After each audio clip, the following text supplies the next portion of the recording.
The Sanskrit word Veda most generally means truth or knowledge, and it is related to the English word wit. But the word Veda is most often used specifically to refer to ancient Hindu scriptures.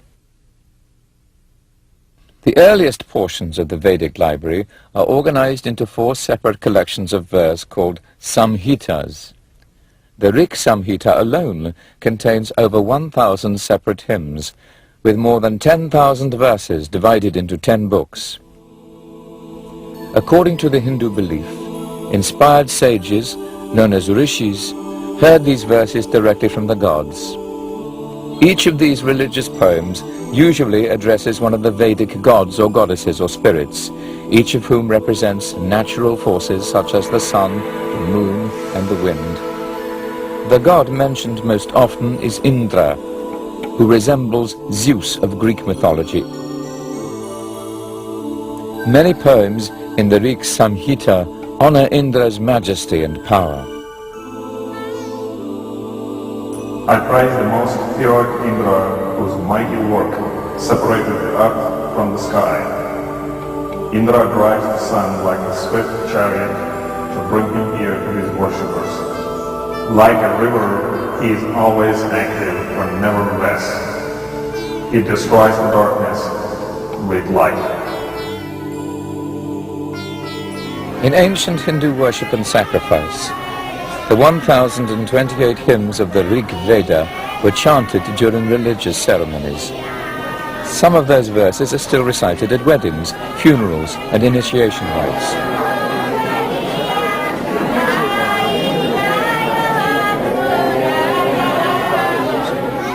Just the act of reciting them is sacred, and their very sound is holy. Modern scholars don't know all the details of the religious rituals practiced during the Vedic age, but they do know that poetry from the Rig Samhita was chanted as part of several highly complicated rites. These rituals could take weeks, months, or even a year to perform. They also required the presence of many priests, each specializing in some part of the ceremony. During the Vedic age, the most specialized devotional activity was the Soma ritual. Soma was a liquid produced by crushing some form of vegetation. Priests collected the plant as they sang hymns about searching for and cutting down the Soma plant.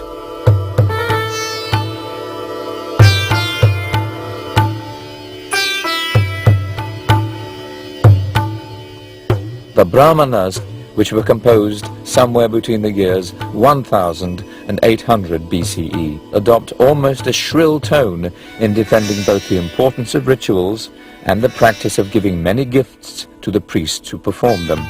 Indeed, many of the Upanishads, the last 300 or so books of the Vedic library, were berating a Vedic religious system that would soon die out and be replaced. In fact, the earliest Vedic texts never mention the belief and practices that a modern person usually associates with Hinduism. The Samhitas indicated that ancient Indians ate beef, but over the centuries the cow became a sacred animal, a symbol of the earth's fertility. Eating beef became a sin. The first Vedas described an afterlife. Later, the Upanishads introduced a different idea: reincarnation. Hindus thus came to believe that unenlightened souls are trapped in a continuous cycle of birth and death. Moksha, freedom from the painful cycle of rebirth and redeath, became the goal of those who focused their efforts on meditation and self-discipline.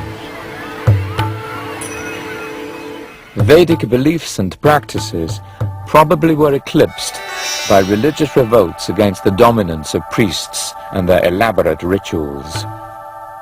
The religious traditions of Jainism and Buddhism, which both had begun in the 6th century BCE, would become the most famous of these protest movements.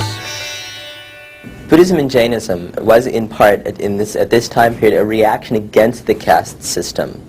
Caste system is comprised of 4 levels, which is the Brahmins, which are the priests, the Kshatriyas, which are the warriors, the Vaishyas, which are laborers, and the Shudras, which are the untouchables. Now, these castes were strict, and you could not pass easily between castes. If you were a woman, you could pass, but through marriage. But if you were a male, you were stuck to your caste. You were born into a caste, and you had to follow the behavior of that caste. Brahmins were in charge of these rituals, and if not Brahmins, then the higher castes were in charge of these rituals.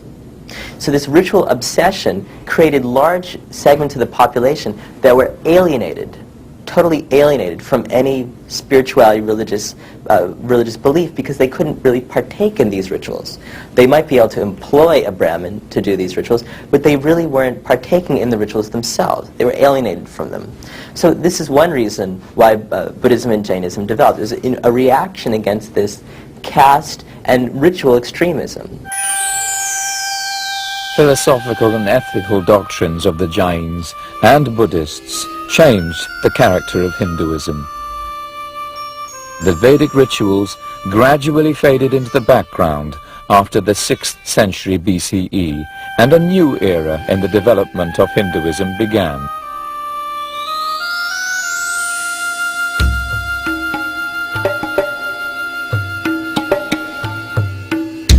In 326 BCE, the troops of Alexander the Great crossed the Indus River in northwest India. For some time, it had been apparent that an attack was coming, and the rulers of various Indian territories already had banded together. This created what would become known as the Mauryan Empire. As it turned out, Alexander's soldiers refused to go any farther than the Indus River. But Indian politics already had changed. In about 250 BCE, Ashoka became emperor of the Mauryan dynasty. He expanded the empire through fierce wars of conquest, during which hundreds of thousands died. Ashoka sickened of the bloodshed and turned to the Buddhist faiths for consolation. He dramatically influenced Indian religious life by offering patronage to Buddhism. Royal support for Buddhism and Jainism continued for about 1,000 years, and this partly accounts for the absence of distinctly Hindu religious monuments before the 9th century CE. Though little evidence of Hindu religious buildings has survived, libraries show that Hinduism was indeed responding to the challenges posed by Buddhists and Jains, though in an intellectual rather than a physical way. Hinduism's response took one of two forms. First, Hindus restructured their philosophical and theological systems. They elaborated upon or argued against ideas developed by Buddhists and Jains. For example, Hindus accepted the belief of rebirth and redeath. They took up other concepts, such as karma, which adds up the negative and positive influences generated by good and bad deeds. Hindus also embrace the idea that karma can have an impact that carries on through several incarnations. But they rejected the notion that the Buddha had learned the way to salvation. A second type of Hindu response emphasized the worship of personal divinities. The gods who became the focus of this devotion were not the same as those found in the Vedic texts. Vishnu, Shiva, Krishna and Rama now came to prominence, while Indra and the rest declined. The Upanishads had contained some early indications of the Hindu philosophical response to Buddhism and Jainism. For example, the Taittiriya Upanishad begins with several statements that almost directly quote from Buddhist treatises. Yet as it proceeds, the Taittiriya Upanishad concludes that there is a real self, something which the Buddhists deny. Hindu philosophers and theologians began to systemize ideas that had not been fully worked out in the Upanishads. In the late 8th and early 9th century CE, a talented philosopher named Shankara would become the most celebrated exponent of the position which eventually became known as Advaita Vedanta. Advaita literally means not two. Advaita Vedanta therefore claims that the ultimate Brahman and the individual self or Atman are one and the same. Shankara said that the gods are lower forms of the one Brahman. He said people do not harm themselves by worshipping a personal god. Shankara himself was a devotee of the god Shiva. But Shankara believed that eventually each person must go beyond dependence on individual deities. He said that each of us will realize that all distinct gods are imperfect reflections of what he called the Brahman without qualities. Shankaracharya's Advaita Vedanta, sure enough, is a very strong position in India. The question is why is it such a strong position? German romanticists in the 19th century, and most notably Schopenhauer, took a great interest in Advaita Vedanta. Why? Because it was non-dual. And this was most dissimilar to the traditions that these German romanticists saw pervading Europe in this time period. So rather than looking at things that were like their own traditions, to say other dualist positions, they really looked towards non-dualism. Although this position is certainly interesting and certainly is one that many Hindus today follow, and certainly one that most people equate with Hinduism, not all Hindus believe this position. And there are dual positions, dualist positions, Dvaita positions, where the Atman and the Brahman are regarded as separate, as distinct, as two.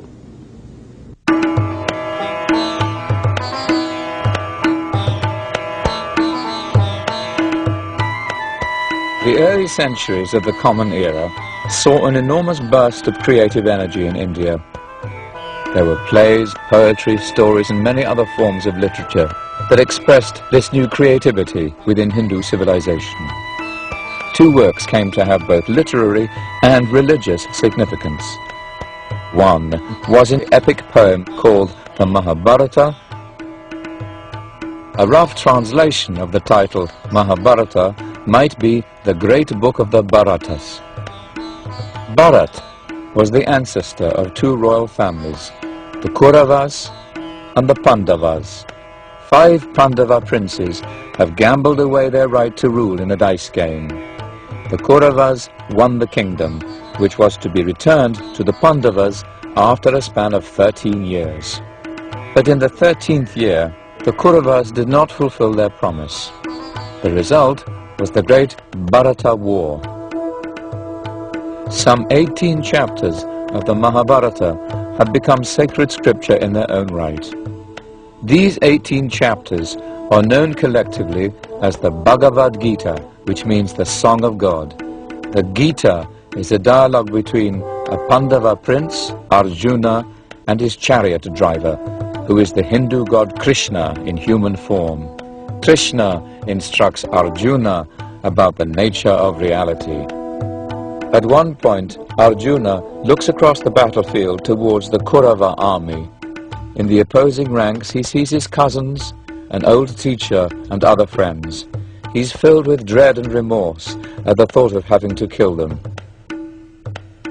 Throughout the Gita, Krishna listens patiently as Arjuna frets about the potential consequences of such murderous actions. Krishna refutes each of Arjuna's objections, and he reveals that he is truly God. The warrior Arjuna soon learns that Krishna decrees the course of every event, and Krishna tells Arjuna that his divinely established duty is to fight. We must not forget that Arjuna is a warrior. He's born as a warrior. And Krishna is merely suggesting to him that he should follow his swadharma, his nature, his self-nature, which is as a kshatriya, as a warrior, to fight, regardless of his relationship with his opponents. So, for that matter, for Arjuna to do otherwise, for example, to follow the swadharma, the nature of a Brahmin, another caste, a priest caste, he would be doing the worst thing possible. Arjuna is a warrior's swadharma duty is to fight. Arjuna must fight. Krishna declares that no evil karma will arise as long as Arjuna focuses on the task itself and performs it without a desire for self-gain. As Krishna says to Arjuna, These bodies come to an end, but the scriptures declare the eternity of the soul, which is indestructible and unfathomable. Therefore fight, O son of Bharata. Those who believe themselves killers and those who think that they are really slain do not truly understand. They are neither killers nor are they killed. Hindu civilization has a very long history. Its more literate and educated members have a tendency to preserve older cultural forms. They accept newer ones as nothing more than extensions of the previous system. New forms and new ideas simply add more layers of culture, coexisting with the older beliefs and customs. Some observers have mistaken this persistence of older forms for changelessness and stagnation, but it also provides a sense of permanence, while at the same time accommodating massive change. The Hindu religion doesn't have any specific founder. Like there's many beliefs that are inherent in the tradition. Some people take a devotional belief towards the Supreme. Some follow the path of jnana, which is a path of knowledge or recognition. There's many different approaches. There's karma yoga, which is the path of selfless service. All these things. So almost any tradition or any belief that's followed, it has some parallel in the Hindu tradition. The symbol may be slightly different, but what it represents is paralleled in the Hindu tradition. In India, you might be in a house where there's 3 or 4 people, and each one could be approaching the Supreme in a different way. In fact, the house may even have a Christian living there, and someone else in the house may be a Hindu living in the same house. And they all have respect and honor each other. Because the whole foundation of Hinduism is that it's one God that appears in many ways. In another category of books, called the Dharma Shastras, or law books, the priestly or Brahmanical writers of India described life as a series of logical categories. For instance, they neatly divided a male's life, though not a woman's life, into stages. In youth, the boy should be a student who learns the Vedas from a wise older teacher. Then he should become a householder who takes responsibility for reproducing and preserving the material world. An aging man should gradually move away from the things of this world. While the laws of Manu advocate strict celibacy for young men, another Hindu text from the early centuries CE, the Kama Sutra, offers instruction on the various ways that mature men and women can enjoy the physical pleasures of love. The Kama Sutra has become a famous or even infamous sex manual. The Kama Sutra goes on to describe in somewhat metaphoric language an amazing number of techniques for making love. There might seem to be a contradiction here between the enjoyment of the body and cultivation of the soul, but we should remember that Hindus believe different forms of behavior are appropriate to different stages of life. The student should be celibate, and the householder should be involved in physical passion. This approach seems to put things in their appropriate place. Such attempts to include every human possibility in their system has led some people to speak of Hinduism as a way of life, rather than a religion in the usual European and American sense. Yet another dimension of the Hindu way of life emerged in what might be called the early Middle Ages of India. This new dimension was a highly developed system of astrology, and it has continued to be an important part of Hindu life.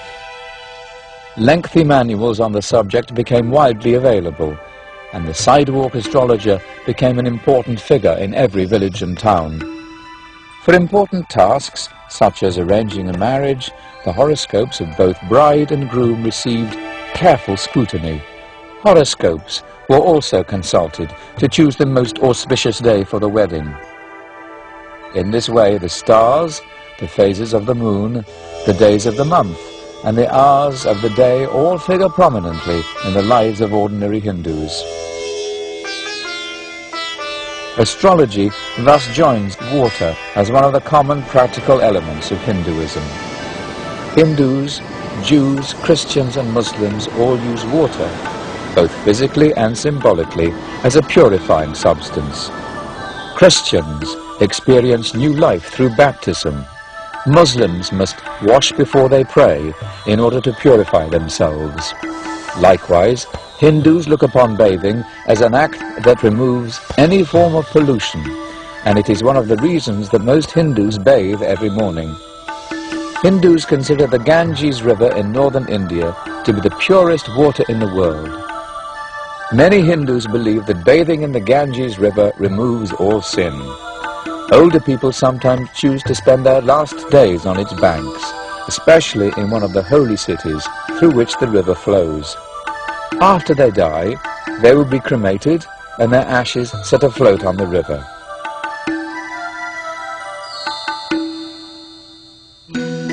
During the 4th and 5th centuries CE, Hinduism re-emerged as the dominant religion of India after overcoming the challenges by Buddhism and Jainism. The many thousands of grand temples built in the period were only the most obvious symbols of the Hindu Renaissance. Ellora, located in central India near the city of Aurangabad, features a number of caves which have been extended and decorated by generations of stone carvers. But the most impressive of the monuments at Ellora is the 8th century Kailasana temple, which was dedicated to Shiva. In building temples, the iconography, that is the visual symbolism of religious statuary, became very important. In cultures where few people could read, familiar symbols helped the illiterate understand the message conveyed in religious buildings. The various gods and the stories of their feats acquired a standard form of presentation. For example, Shiva was sometimes portrayed as dancing. The religious idea here is that Shiva's dance keeps the universe in motion. Another image of Shiva is that of the Mahayogi, the cosmic meditator.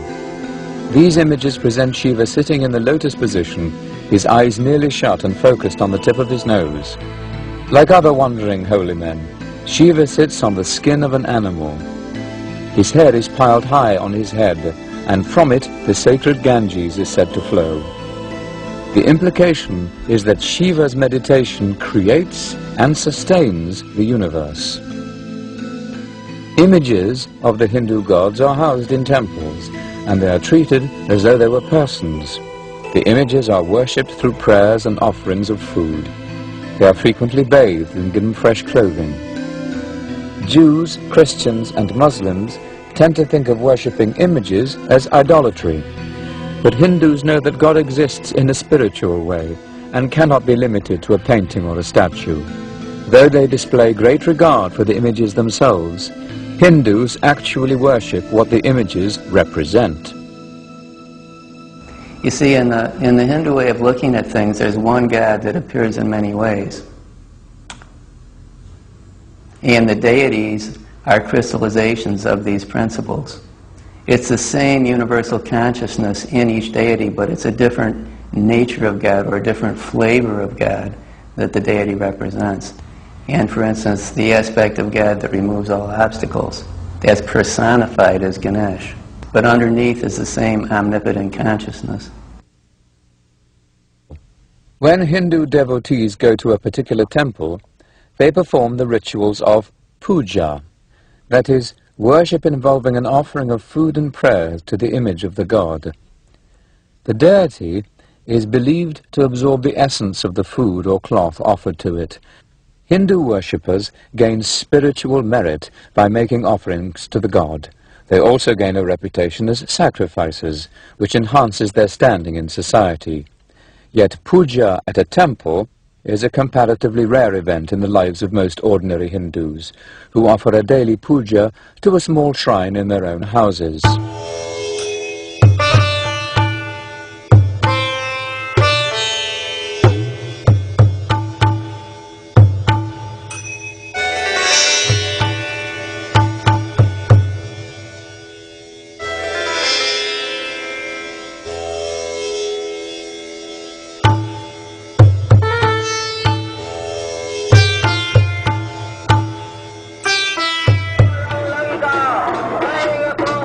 Hinduism does not have a specific Lord's Day or Sabbath as Jews and Christians do, though Hindus do have frequent festivals to celebrate one or another god.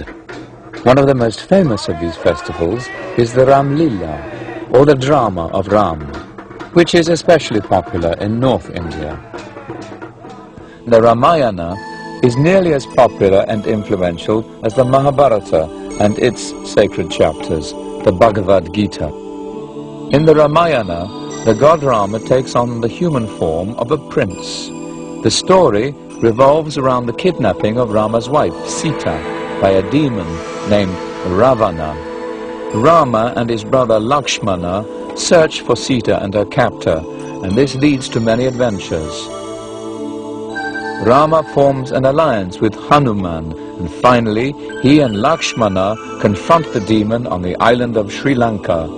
Using Rama's divine power and the thousands of monkeys in Hanuman's army, the heroes kill the demon.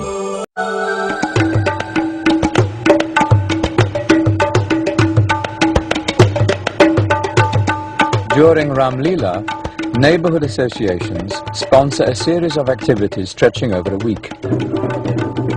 Each night will feature performances by the neighborhood association to tell the story of the Ramayana. These plays give local amateur actors a chance to display their skills.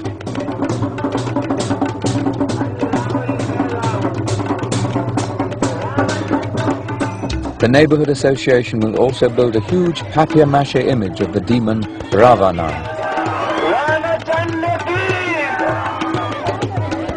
The culmination of the festival comes when this demon is set on fire.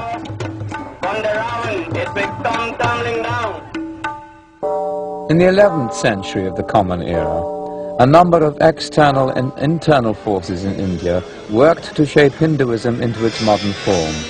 The first and most significant outside force was the arrival of the Muslims. Muslims from Central Asia and Afghanistan would have the greatest impact on Indian life.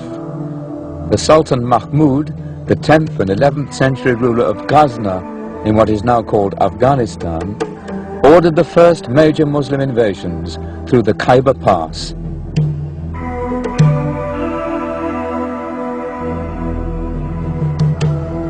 His primary motives were apparently economic. Mahmud wanted to turn his capital city, Ghazna, into one of the greatest cities of the Islamic world. He tried to attract all the leading poets, literary figures and scholars to his court, but that required more money than the kingdom produced. Mahmud therefore looked to the temples of neighboring India. Their treasuries were bulging with precious stones. Mahmud coveted the gold and silver objects, which in his eyes were dedicated to idolatry. This provided an excellent chance to combine sheer greed with religious zeal, and Muslim armies began to enter India on a regular basis. Mahmud of Ghazna was the first in a long line of Muslim conquerors and immigrants who came to India from Central Asia, Iran and Afghanistan. All of these came to make their fortunes in India. Islam became important in India, and it influenced Hinduism in two ways. First, Islam's mysticism sometimes blended with Indian mysticism, and its monotheism sharpened Hinduism's monotheistic tendencies. Second, most Hindus rejected Islam, and through their negative reaction, they strengthened their own Hindu religious beliefs.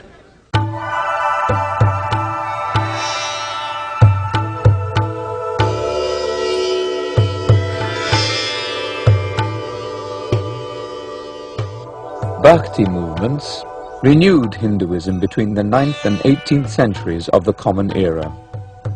Devotees were not interested in the dry philosophical doctrines of the Advaitins, who were discussing the ultimate and single reality of being. Bhakti devotees instead concentrated on the ecstatic love of God. They fully embraced the notions of sacrifice, surrender, and devotion, all of which the word bhakti implies. The bhakti movements were also highly personal. Bhakti devotees worshipped God as a person not as the featureless absolute being described by the Advaitins. Believers imitated the poet saints who were central to bhakti. Stories from the lives of those ecstatic poets were well known. One of the most highly developed devotional movements was focused on a human known as Krishna. Krishna technically was believed to be an incarnation of Vishnu, but Krishna's followers identified him as being truly God. Vishnu was simply another name for him. Krishna's place in Hinduism was like that of Jesus in Christianity. Each was believed by his respective followers to be God incarnate, that is, God in the flesh. A number of the poet saints were women, and the bhakti movements often gave women a central and honored place. Krishna's consort Radha became the role model both for male and female believers. Radha's selfless devotion to Krishna became the model to follow for all Krishna's devotees. Throughout the 19th century, Hinduism gradually had become aware of itself in a new way. Now Hindus began to define themselves more sharply in contrast to other religions, such as Islam and Christianity.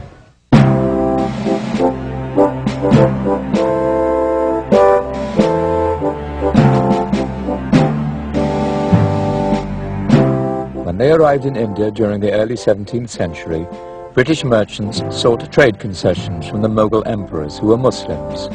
After some time, they realized that most people were not Muslims. Only in the early 19th century did the term Hinduism come into wide use, and the Indians then picked up the usage from the British. A very confusing thing is that Hinduism is not an indigenous term at all. Hindus didn't refer to themselves as Hindus before British times.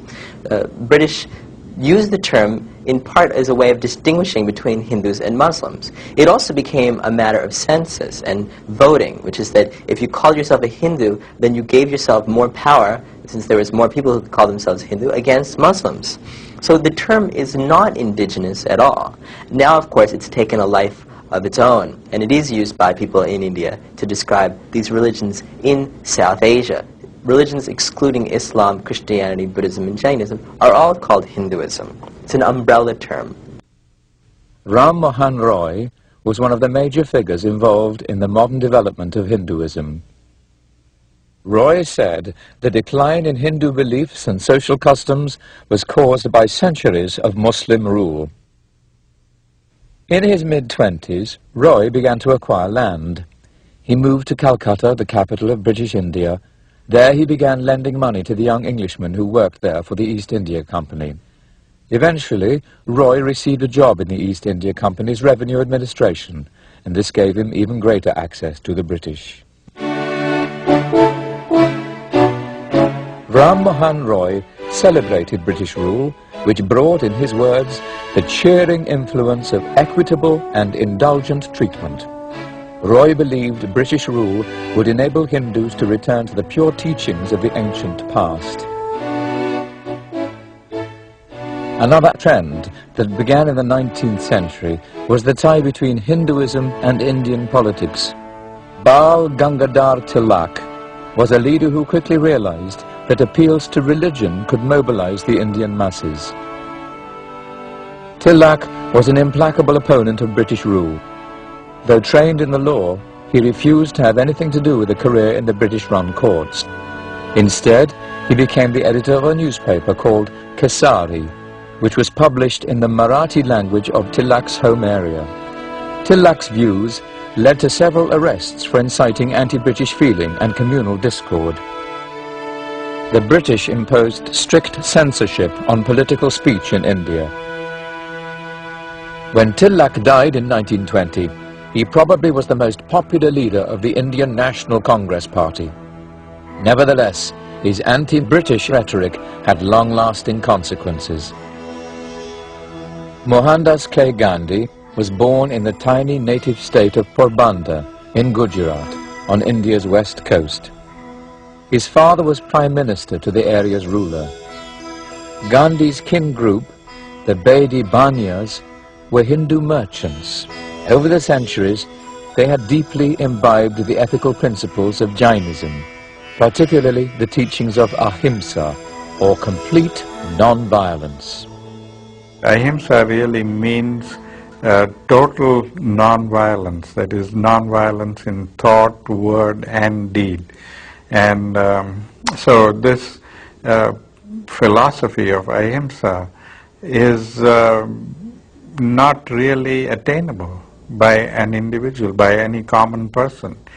But he perceived this as a student who goes to school, and he or she aspires to get an A+ grade.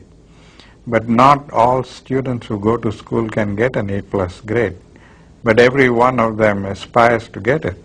So in the same sense, we may not totally become non-violent in our life ever, but we must constantly aspire to reach that level, to whatever stage we can. During World War I, Gandhi worked hard to support the British cause. He expected that cooperation would bring later political concessions from the British Empire. Instead, the British enacted a series of extremely repressive laws that limited the political rights of Indians.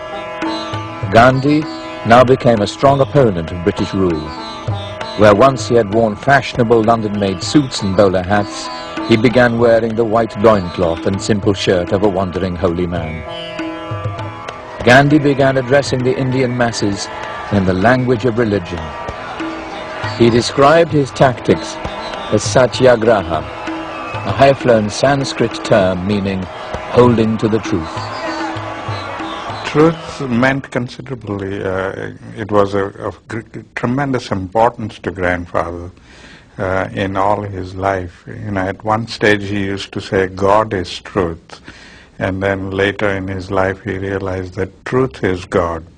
And that what we are really trying to do is to achieve that ultimate truth. And that is realization of God, Godhood. He called his movement satyagraha, which is a combination of two Sanskrit words, satya meaning truth and agraha meaning pursuit of.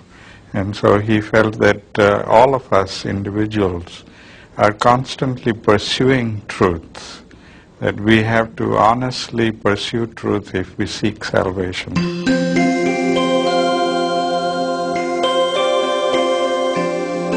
Gandhi had learned much from B.G. Tilak about using religion to move the Indian masses. Yet in contrast to Tilak's praise for violent political acts, Gandhi emphasized the tolerant and all-inclusive character of Hinduism. Gandhi became known while he lived as Mahatma, a title meaning great soul. As Mahatma, he tried to bring non-Hindus into the independence movement. He came to realize that India was made up of so many different religions. There were very substantial Muslim population, a very substantial Christian population, and people who believed in many other religions and the tribal religions. So it was a conglomeration of many different religious faiths.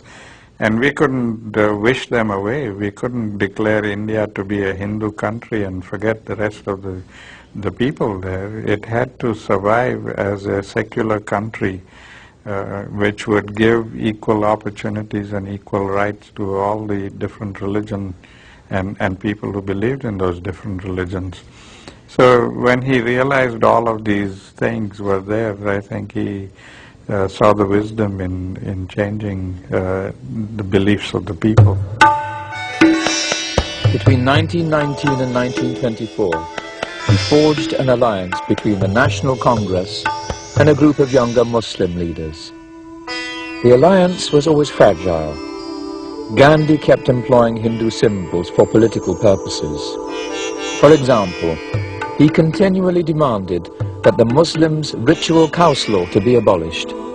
Muslims had no objection to eating beef, and on their feast commemorating Abraham's sacrifice, they often slaughtered cows ritually. Like B.G. Tilak, Gandhi adopted the cow as a symbol of Hindu India. In his mind, Mother Cow was inextricably identified with Mother India. While Muslims sometimes found Gandhi too Hindu in his approach, many others thought Gandhi was insufficiently Hindu. I don't think he was a Hindu in the traditional sense. He didn't practice any of the rituals of Hinduism. He didn't believe in all those rituals.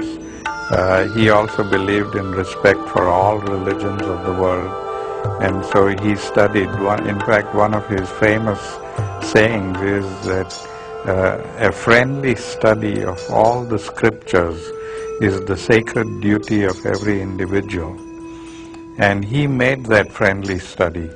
He studied the Bible, he studied the Old Testament, he studied the Quran and everything. So he studied all of these scriptures, and he took from each one of them what he thought was useful in his own personal life and incorporated that in his lifestyle. So he was able to show respect to all different religions and incorporate from that what he found useful. And so in a sense you might say that his religion or his practice of religion, although very substantially Hindu, was also very substantially ecumenical.